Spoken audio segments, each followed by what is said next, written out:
Yo, my friends. All right, so for the last week or so, we've been messing with the Aliencell X1 machine prototype that Aliencell handed off to me to tinker with and give them feedback on. And so while I'm doing that, I'm also kind of doing some things that people have been asking. So one of them is people were asking about cutting and how well it does. So what I did is I set up two tests. This one is on the Aliencell 40 watt. This one is actually on a competitor, a much more lower wattage module, a 10 watt, which 10 watts tend to be much better at fine detail cuts and getting parts nice and snug versus the heavier duty modules. So one of the things that kind of caught my eye with the Aliencell machine was the dot size that is being claimed for the 40 watt. It's rather small comparatively. So what this test is designed to do is it goes through and it cuts all of this at once, and there is a 0.05 millimeter gap in between each part when it's cut. So what we can see with this is just how well the joints fit, how they go together. And we can see here, if we expand and contract, I mean, we do have some wiggle here. Everything fits really easily. But, we do have a bit of wiggle. We can just pop one of these out. Please don't worry about, I know we got some pieces on the side. I was doing some tabs in there to help everything be stable, but we'll take a look at the edges in a little bit. So like I said, this is the Aliencell 40 watt. We do have some wiggle, but they all do stay together. Now, compared to a machine or a module I saw from another brand, one of the first 40 watts out there, the Aliencell module is doing really well. That's getting these really, really small cuts done and without actually igniting the material, and everything fits nice and tight. This is just regular old generic Baltic birch plywood off of Amazon, nothing special.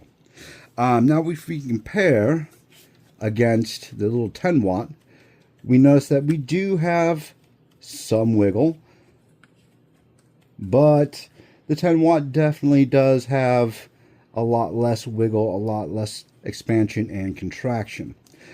So what does that mean?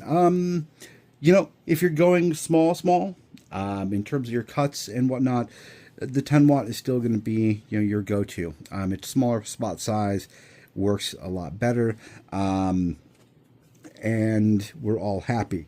Actually, while we're here, Margaret, if you happen to be paying attention to this, you were asking about single line fonts. All of these are single line fonts, as are these up here. Yes, it does work with the Aliencell software, though I do have a couple of items I stuck over on my sheet for them to take a look at. So the other bit we want to look at when it comes to these cut tests is our edging. Like I said, this is from me enabling tabs. This is a little piece that wasn't cut, but let's take a look.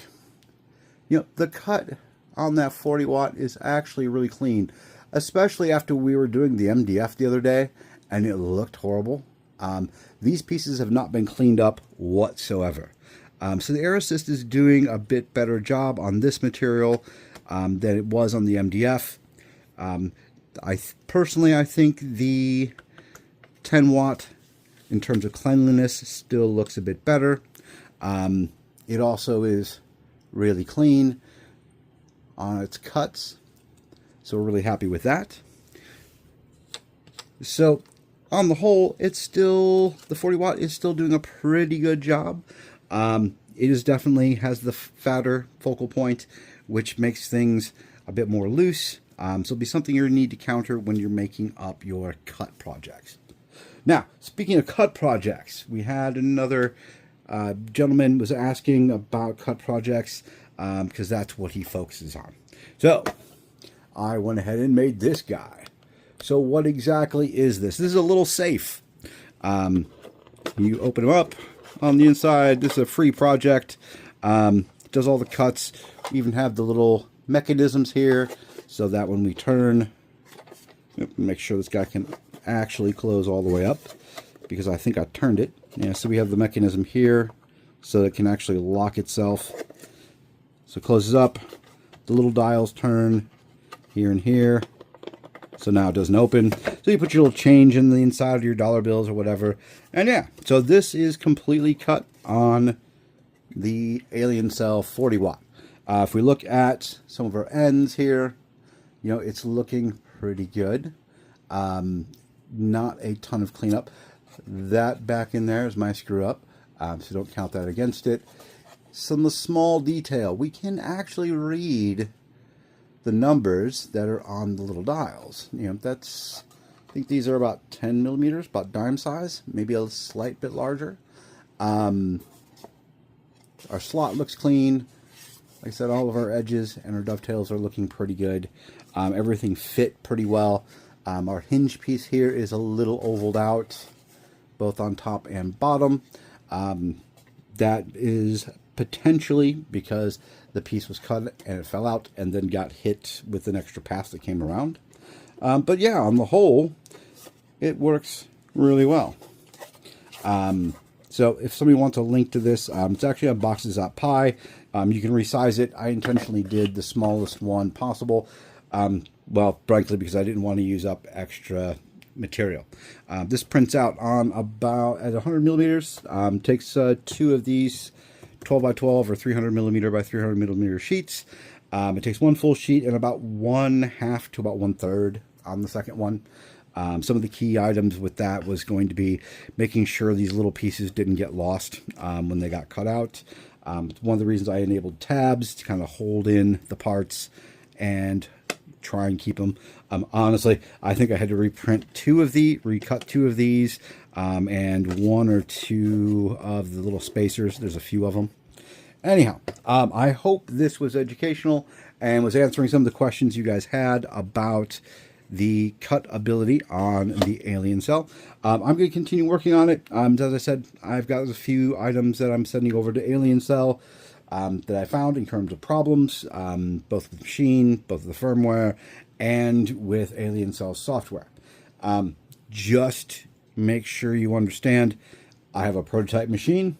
It is one of one. The software, they have already fixed a whole bunch of stuff. The next version of software, my machine is so unique that it will not run the newest level of software. So once that gets here, as well as a different machine or the upgraded parts to change it out and convert it, that is what I'll do. So like I said, all of this is available on Boxes.py. So if you want to use it, knock yourself out. I like this little test here. It's a pretty good one to get your joints. You can also do, when you're setting this one up, you know, basically how much gap there is between all the pieces. And you can really kind of dial in where exactly you want. That gap, you'll also find out, is called kerf. So actually we can look how much wiggle, yeah. See how much wiggle we have here versus how much wiggle we have here. There is a difference. We do have more in this direction, and that is because the rectangular size of the focal point. In one direction, it cuts a little thinner than it does the other. Anyway, like I said, hope you enjoyed this video, and ask any questions you like. Cheers.